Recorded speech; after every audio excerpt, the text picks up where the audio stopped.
యేసుక్రీస్తులో సోదరి సోదరులారా, పవిత్రమైనటువంటి ఆదివారం దేవుడు చేసినటువంటి సహాయములను తలంచుకొని ప్రభువుని ఆరాధిస్తూ ఆ ప్రభు యొక్క దివ్య బలి పూజలో పాల్గొని దివ్య సత్ప్రసాదాన్ని స్వీకరించే సమయం. ఈరోజు దేవుని మాట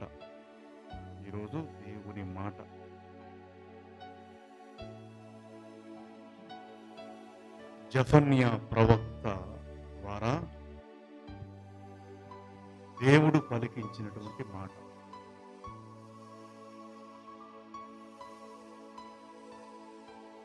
ఇశ్రాయేలు ప్రజలు, యూదులు, తర్వాత కాలంలో యూదులు దేవునికి దూరమైపోయి బ్రతుకుతుంటే ప్రవచనం చెప్పించాడు.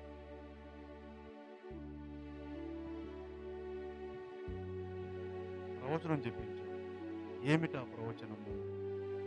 జెఫన్యా గ్రంథము 1వ అధ్యాయం 6వ వచనం చదువుదాం. ప్రవచనం చెప్పించాడు దేవుడు ప్రజలకి. ఏమిటా ప్రవచనం? జెఫన్యా గ్రంథం 1వ అధ్యాయం 6వ వచనం.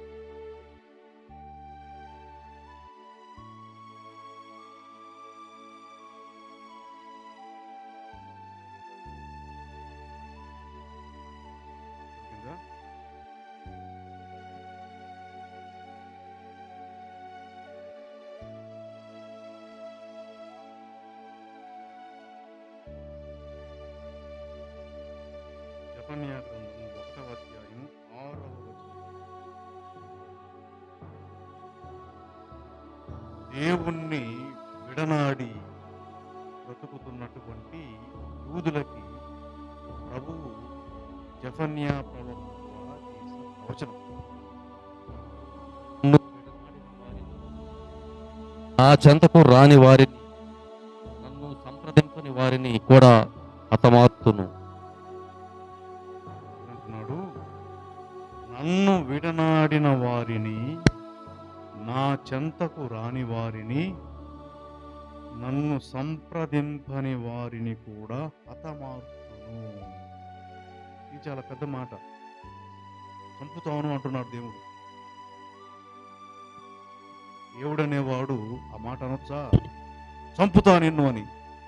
కానీ అనాల్సి వచ్చింది. అంటే దాన్ని బట్టి ఆ ప్రజలు ఎంతటి స్థితిలో ఉన్నారో మనం గ్రహించాలి. తండ్రి కొడుకుని అంటాడు, రే చంపుతా నేను అంటాడు. అనరా? ఎప్పుడు అంటాడు? ఆడు ఇక ఈడు మన చెయ్యి దాటిపోతున్నాడు అనుకున్నప్పుడు చంపుతాడని కాదు, హెచ్చరిక మాట. ఆ మాట అంటున్నాడంటే తీవ్రమైన హెచ్చరిక. దేవుడు ఈ ప్రవచనం చేయించాడంటే దేవుడు చంపుతాడని కాదు, అంతటి తీవ్రమైనటువంటి హెచ్చరిక చేశాడు వాళ్ళ. అంతటి పాపములో, భ్రష్టత్వములో వారు ఉన్నారు కదా. ఏం చేశారు వాళ్ళు? రెండు చేశారు, చాలా చేశారు. అందులో ప్రముఖమైనటువంటివి రెండు. యూదులు ఆ కాలంలో యేసు ప్రభు పుట్టడానికి 640 ఏళ్లకు ముందు ప్రవచనం చెప్పబడింది. ఆ కాలంలో వీరు ఏం చేశారంటే చాలా చేశారు. అందులో రెండు తీవ్రమైనటువంటి పాపం. ఒకటి నరబలి అనే దానిని వాళ్ళు ఎక్కువగా చేయడం ప్రారంభించారు. మనుషుల్ని బలిగొడం. దేవాలయాల్లో మనుషుల్ని బలిగొడం, మందిరాల్లో మనుషుల్ని బలిగొడం. రెండవది నక్షత్రాలను ఆరాధించడం. సరే, నక్షత్రాలను లేకుంటే చెట్లను పుట్టలను ఎవరికి నచ్చినట్టు వాడు చేసుకుంటాడు, అది వేరే విషయం, పక్కన పెడదాం. దానివల్ల వచ్చేది ఉండదు, పోయేది ఉండదు. నరబలి అనేది దేవుడు శ్రమించాడు. ఒప్పుకోలేదు. దేవుడు సహించలేకపోయాడు మనుషుల్ని బలివ్వడం. ఇశ్రాయేలీయులకి ఒక అలవాటు ఉంది. పండగలకి పబ్బాలకి మందిరానికి వచ్చి చేసిన పాపాలకు ప్రాయశ్చిత్తంగా జంతువుల్ని బలిస్తారు. కోడ్ను, పొట్టేలును, మేకపిల్లను, ఆవును, ఎద్దును బలిస్తారు. దాన్నే దేవుడు ఒప్పుకోలా. నేను తప్పు చేసి నువ్వు జంతువుని బలిస్తే అది ఏమాత్రం సమంజసం? నువ్వు తప్పు చేసి జంతువుని వధిస్తే నీ తప్పు పోతుందా? దేవుడు ఒప్పుకోలా. కానీ ఆ అలవాటు కాస్త ఎంత వరకు వచ్చిందంటే జంతువుల్ని పక్కన పెట్టి మనుషుల్ని బలి ఇవ్వడం ప్రారంభించారు. ఇప్పుడు ఈ ప్రవచనం చేయించాడు. ఇప్పుడు దేవుడి ప్రవచనం చేయించాడు. నన్ను విడనాడిన వారిని, నా చెంతకు రాని వారిని, నాతో సంప్రదింపులు జరపని వారిని కూడా నేను హతమార్చును.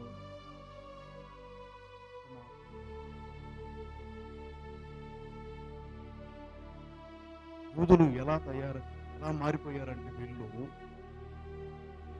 గుడికి రారు, దేవాలయానికి రారు. వాళ్ళు నాటి యూదులు దేవాలయానికి వచ్చి ఆరాధించేదాన్ని వారు కాదు, రారు. ప్రార్థనకి రారు. కానీ దేవాలయంలో పెత్తనం వాళ్ళది. దేవాలయంలో ఏ కార్యం జరగాలన్నా వీళ్ళే. దేవాలయంలో ఏ ఆరాధన జరగాలన్నా వీళ్ళే.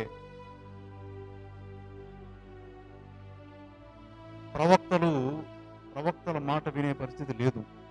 యాజకుల మాటలు వినే పరిస్థితి లేదు. అర్చకుల మాటలు వినే పరిస్థితి లేదు. అందువల్ల వాళ్ళు కూడా మౌనం వహించారు. అప్పుడు జెఫన్యా అనే ఇదంతా దేవుడు చూసి ఇక ఆయన సహించలేక ఈ ప్రవచనాలు చేయించాడు. జెఫన్యా అని పిలిచాడు. జెఫన్యా అనే మాటకు అర్థం దేవుడు దాక్కును. అంటే వీళ్ళ తీరు చూసి దేవుడికి అసహ్యమైపోయిందంట. అందుకే వాళ్ళ దగ్గరికి వచ్చేదానికి కూడా ఆయన ఇష్టపడలా, దాక్కున్నాడంట వాళ్ళ దగ్గర నుంచి. ఆయన మనకు ఎవరైనా నచ్చని వ్యక్తి ఉన్నాడు అనుకో, కనబడకుండా అడు తిరిగిపోతాం. మనకు నచ్చని వ్యక్తి ఎదురొస్తుంటే తప్పుగా అటు పోతాం. ఈ దారిలో ఉన్నాడంటే ఆ దారి గుండా వెళ్తాం. దేవుడు ఈ యూదులను చూసి అలా చేశాడు, దాక్కున్నాడు.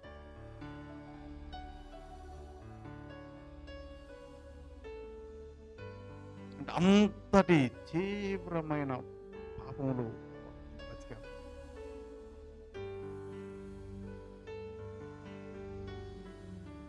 అలాంటి వారికి ఈ ప్రవచనం చెప్పి, నన్ను విడనాడిన వారిని, నా చెంతకు రాని వారిని, నన్ను సంప్రదింపని వారిని కూడా హతమారుతును. దేవుని బిడ్డలారా, ఆలోచన చేసుకోవాలి, ఆలోచన చేయాలి. ఈ వాక్యం ద్వారా మనకేం చెప్తున్నాడో దేవుడు, నన్ను విడనాడినటువంటి వారు, నా చెంతకు రాని వారు, నాతో సంప్రదింపులు జరపని వారు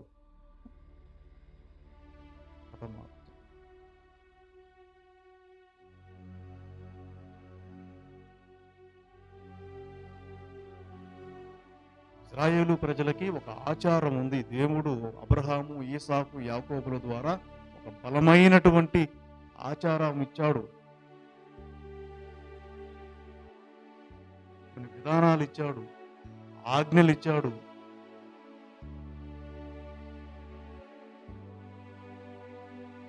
ప్రవక్తల ద్వారా ఈ ఆచార వ్యవహారాలు పాటించడం జరుగుతూ ఉండేది.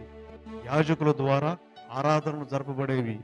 కానీ రోజులు గడిచే కొద్దీ ఈ ఆచారాలు, యాజకులు, ప్రవక్తలు ఎవ్వరు వాళ్ళ ముందు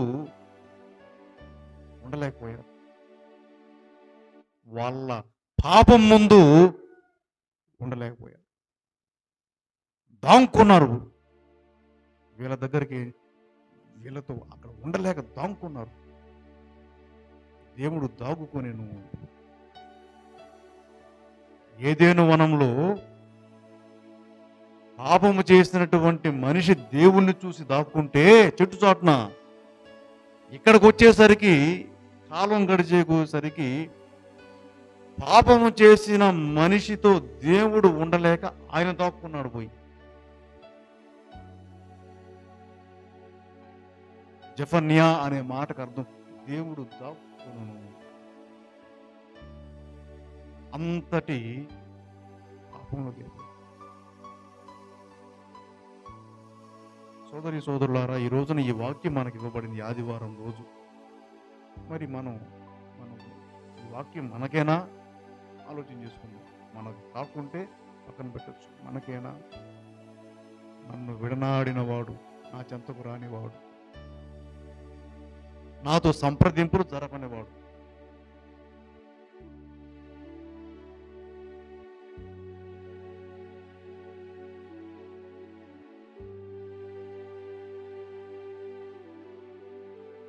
ఇలా వాళ్ళు ఉన్నారు.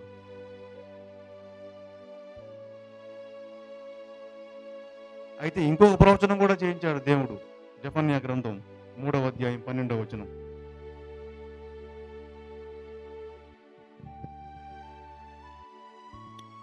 దుఃఖితులకు దీనులను ప్రభువు నామమును ఆశ్రయించు వారిగాను మీ నడుమ శేషముగాను ఉండనిత్తును. ఉమ్, ఇశ్రాయేలీయులలో శేషించిన వారు ఉమ్, ఎవరికిని కీడు చేయరు, ఉమ్, కళ్ళలాడరు, ఉమ్, మోసము చేయరు. ఉమ్, వారెవరి భయమును లేక ఉమ్. సురక్షితముగా మనుచు వృత్తిలోనికి వత్తురు. మళ్ళా చదువు 12వ వచనం. దుఃఖితులకు దీనులను ప్రభు నామమును ఆశ్రయించు వారిగాను దుఃఖితులు ఏంటి? దుఃఖితులకు దీనులను ప్రభు నామమును ఆశ్రయించు దుఃఖితులకు వారిగాను. దీనులను అంటే దుఃఖపడే దీనాత్ములను. ప్రభు నామమును ఆశ్రయించు వారిగను ప్రభు నామమును ఆశ్రయించు వారిగను వారి ఆశ్రయించు వారిగను మీ నడుమ శేషముగా ఉండనిత్తును. మాటలు చాలా ముఖ్యం. ప్రతి పదం. దుఃఖితులకు దీనులను, తర్వాత ప్రభు నామమును ఆశ్రయించు వారిగను ప్రభు నామమును ఆశ్రయించు వారిగను మీ నడుమ శేషముగా ఉండనిత్తును. మీ నడుమ శేషముగా ఉండనిత్తును. దీనికి మీకు అర్థం కావు ఈ మాటలు కదా. దుఃఖితులకు దీనులు అంటే సోదరి సోదరులారా, కొన్ని గుణాలు ఉన్నాయి సమాజంలో. కొన్ని గుణాలు, దీన గుణం అందులో ఒకటి. దీనంగా ఉండడం అంటే ఒదిగి ఉండడం. ఎంత ఉన్నా ఒదిగి ఉండడం అంటారు కదా, అది ఒక గుణం. అందరికీ ఉండకపోవచ్చు ఆ గుణం. దీనత్వం. ఎంత డబ్బున్నా మామూలుగా సాధారణంగా ఉండడం. గర్వం అనేది లేకుండా, డాంబికం లేకుండా ఉండగలగడం. అదొక గుణం, మంచి గుణం. దీనత్వం. దుఃఖితులకు దీనాత్ములు. ఇలా దీన మనస్సు కలిగిన వారు ఈనాటి సమాజంలో దుఃఖపడాల్సిందే. సంతోషపడే సమాజంలో మనం లేము ఇప్పుడు. కాస్త నెమ్మదిగా, వినయంగా, నమ్రతతో నెమ్మదిగా ఉంటే బతకలేము. నోరుంటే గెలుచుకోగలం. నోరు లేకుండా అమాయకంగా ఉంటే బాధపడాల్సిందే. అలా దుఃఖితులకు దీనులను, వినయాత్ములు అంటుంది వాక్యం. దుఃఖితులకు దీనులను. తర్వాత మాట ఏంటది? ప్రభు నామమును ఆశ్రయించు వారిగను ప్రభువు నామమును ఆశ్రయించే వారిగను మీ నడుమ శేషముగా ఉండనిత్తును. నీ నడుమ శేషముగా ఉండనిత్తును. ప్రభువు నామమును ఆశ్రయించేవారు. ఆ రోజున దేవుణ్ణి ఆశ్రయించేవారు లేరు. దేవుణ్ణి ఆశ్రయించేవారు లేరు. ఆ ఉన్న కొద్దిమంది ఈ మిగతా వారి దుర్మార్గాన్ని తట్టుకోలేక పరారయ్యారు. మిగతా వారి పాపాన్ని తట్టుకోలేక వేరే చోటకి వెళ్ళి తలదాచుకున్నారు.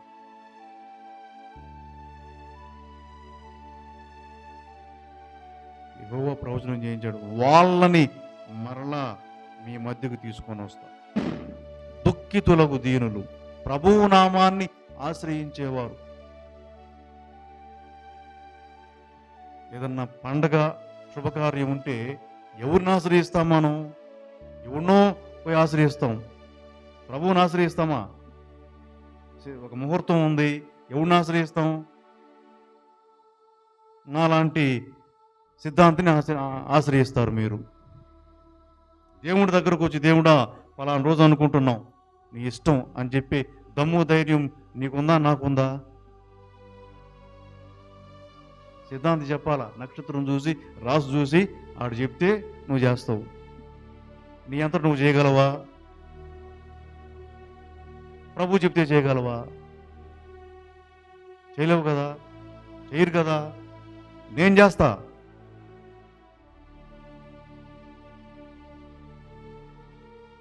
అలా చేసేవారు ఉన్నారు, కానీ మిగతా వారి దాటికి తట్టుకోలేక వెళ్ళిపోయారు. ఈ ప్రభువుని ఆశ్రయించని వారు, ప్రభువుని విడనాడిన వారు, ప్రభువుని ఏ విషయంలో కూడా సంప్రదించని వారు ఎందరో వాళ్ళ దాటికి తట్టుకోలేక ఈ దీనాత్ములు దేవుని మీద ఆధారపడి ఆయన మీద భక్తి ప్రబోధం కలిగిన వారు వెళ్ళిపోయారు. దేవుడు జెఫన్యా చేత ప్రవచనం చేయించాడు. అలాంటి వారందరినీ మీ మధ్యలోకి మళ్ళీ తీసుకొని వస్తాడు. చదువు మళ్ళీ తర్వాత వాక్యం.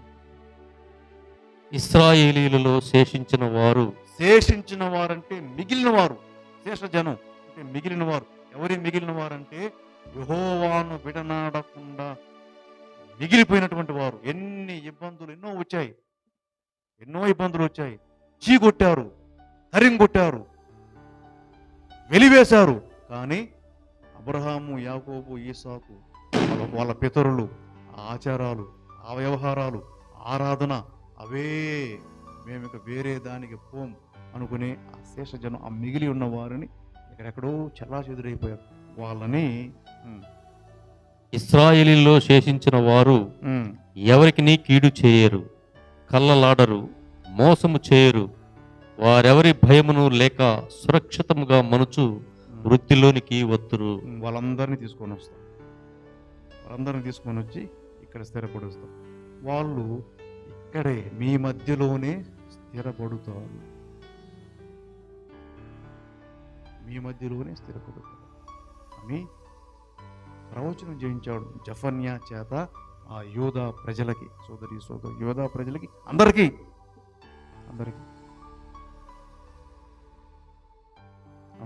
దేవుని బిడ్డలారా. కాబట్టి ఈ రోజున మనం ఆలోచన చేసుకోండి. నేను నా దేవుణ్ణి విడనాడిన వాడినా, ఆయన్ని సంప్రదించేవాడినా? నేను నా దేవుణ్ణి విడనాడినటువంటి వ్యక్తినా, ఆయన్ని సంప్రదించేవాడినా? నేను నా దేవుని చెంతకు వచ్చేవాడినా, లేదంటే ఆయన్ని త్రోసేసిన వాడినా? ఆలోచన చేసుకోవాలి సోదరులారా. నేను దేవుణ్ణి నమ్ముకున్నవాడినా, నమ్ముకోని వాడినా? నమ్ముకోవడం అంటే అది వేరుగుంటుంది. మళ్ళా గుడికొచ్చిన మనమందరం దేవుణ్ణి నమ్ముకున్నట్టు అనుకుంటే పొరపాటు. దేవుణ్ణి నమ్మడం అంటే అది వేరు. ఆ తీరు, ఆ విధానం వేరు. ఇజ్రాయేలీల్లో అందరూ దేవుణ్ణి నమ్ముకున్నామని అనుకున్నారు. అందరూ నమ్మల. బహు కొద్ది మంది యెహోవాను గట్టిగా నమ్ముకున్నారు. వాళ్ళనే శేష జనము. మిగిలిన వారు బతికారు, మధ్యలో సచ్చారు, నశించిపోయారు. ఎవరైతే ఎన్ని సంవత్సరాలు, తరాలు మారినా ఆ యెహోవా పట్ల భయము, భక్తిలో మార్పు లేకుండా నిలబడ్డారో వారు శేష జనం, మిగిలి ఉన్నవారు. అయితే చెదిరిపోయారు పాపం. వీళ్ళ దాటికి తట్టుకోలే. యెహోవా వాళ్ళందరినీ చోట చేర్చారు. వాళ్ళు అబద్ధాలు చెప్పరు. ఎలాంటి వారు ఇల్లు అబద్ధాలు చెప్పరు. ఇజ్రాయేలీలో శేషజనం ఎవరికి కీడు చేయరు. 13వ వచనం, ఎవరికి ఇశ్రాయేలీలో శేషించిన వారు ఆ, ఎవరికిని కీడు చేయరు, ఎవరికి కీడు చేయరు, ఎవరికి అన్యాయం చేయరు, మోసం చేయరు. ఉమ్, కళ్ళలాడరు, అబద్ధాలు చెప్పరు, మోసము చేయరు. మోసం చేయరు. వారెవరి భయమును లేక ఆ, సురక్షితముగా మనుచు వృద్ధిలోనికి వద్దు. ఎవరి భయము లేక, ఎవరి భయము లేక సురక్షితముగా మనుచు వృద్ధిలోనికి వత్తురు. ఆ అవ్వకు భయం, సమాధి కడితే ఏమైద్దోనని భయం కాదు. ఏమైంది? భయం. ప్రతిదానికి భయం మనకు. ఏమైంది? ఇంకా కొత్తగా ఏమైంది మనకు? వచ్చే జబ్బులట్టు వస్తాయి, పోయే ప్రాణం ఎట్టు పోద్ది ఎప్పుడో ఒకసారి. ఇంకేం రావాలా? ఇంకేం కొత్తగా జరిగేది ఏముంది? భయం ఎందుకు? ప్రభువును నమ్మిన వాడికి భయం ఉండదు. భయం ఉండదు. దేనికి భయం? ఇజ్రాయేలీల్లో మిగిలి ఉన్నవారంటే శేష జనం. ఎవరి శేష జనం? అబ్రహాము, ఈసాకు, యాకోబుల ఈ తరాల్లో యెహోవాను వదలకుండా పట్టుకున్నవారు అక్కడక్కడ కొద్ది మంది ఉన్నారు. వారు ఎవరి భయము లేక సురక్షితముగా మనుచు వృద్ధిలోనికి వత్తురు. ఏ భయము లేదు. సోదరి సోదరులారా, ప్రవచనం చాలా ముఖ్యమైన ప్రవచనం. ఇది చాలా ముఖ్యమైన ప్రవచనం. ఏ భయము లేక సురక్షితముగా మనుచు వృద్ధిలోనికి వత్తురు. నీ ఇంట్లో జరిగే పెళ్లికి నువ్వే ముహూర్తం పెట్టాలా? ఆడెవడో పెట్టేదేంటి? నువ్వు కదా ఖర్చు పెట్టేదానికి, నువ్వు కదా కష్టపడేదానికి, నువ్వు కదా శ్రమ పడేదానికి, సంపాదించేది, సమకూర్చుకునేది. నువ్వు డిసైడ్ చేయి, నిర్ణయం చెయ్యి. ఫలానా సమయంలో ఫలానా తేదీని. ఎవరో ఏంటి నిర్ణయం తీర్మానించేది? మన బతుకులు అట్లుంటాయి. యెహోవాను నమ్మిన వారు అలా ఉండరు. వారెవరి భయము లేక సురక్షితముగా మనుచు వృద్ధిలోనికి వత్తురు.